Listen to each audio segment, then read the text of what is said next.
This week's Parsha Vayakhel repeats the list of all the materials and vessels of the Mishkan, the sanctuary, but with a focus on what was actually done rather than the commandment to do it.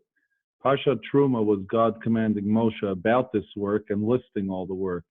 And this week's Parsha lists it again, but in the context of telling us how the people donated all the items and the workers crafted everything. There is something that pops out to me about how the Parsha describes the donations and the crafting. The Torah over and over again talks about the people and the craftsmen being wise, generous of heart, wise of heart, full of insight, of uplifted heart, and more expressions like this, really ecstatic expressions. It's almost in every single sentence, and the stress on this idea can't be missed. On the other hand, there are two sentences that talk about the leaders of the tribes donating the stones for the choshen and the ephod, and the oil and spices for the menorah, anointing oil and incense.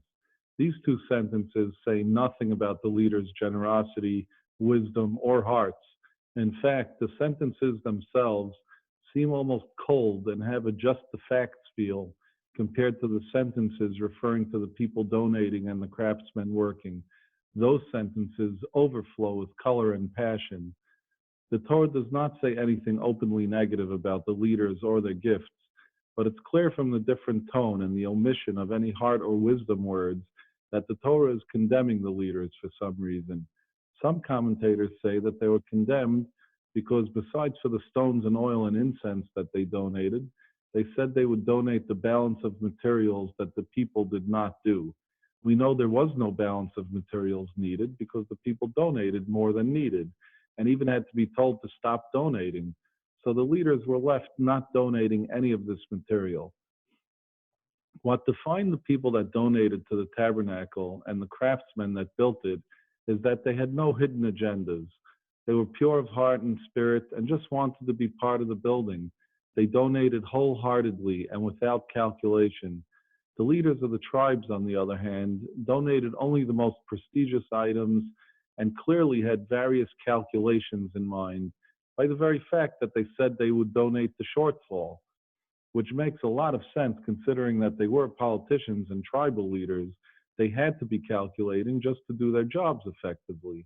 However, even though they had to be calculating in order to do their jobs effectively, the Torah still speaks coldly of them and their donation. The reason for this is because the tabernacle and the first temple after it were miraculous places. The rules of nature did not apply as they did elsewhere on the planet.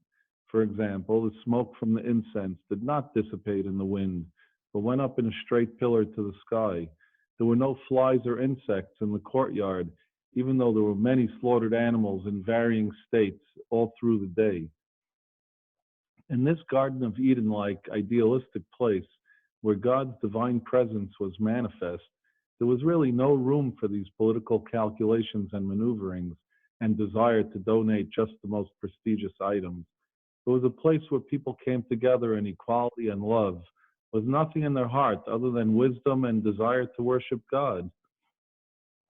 The building of the tabernacle was a prerequisite and the first step in the building of the third temple, which we hope will take place in our time. The building of this third temple will usher in the Messianic age. But for this temple to truly usher in the Messianic age, the donators and builders of this temple must be pure and wise of heart and filled with the Spirit of the Lord. But how to become pure of heart? So I think a good way to start is to follow the Gemara that says that God dislikes one that says one thing and has something else in his heart. Basically, don't lie for any reason. This doesn't mean you have to share every secret in your heart with the world around you. It just means don't lie.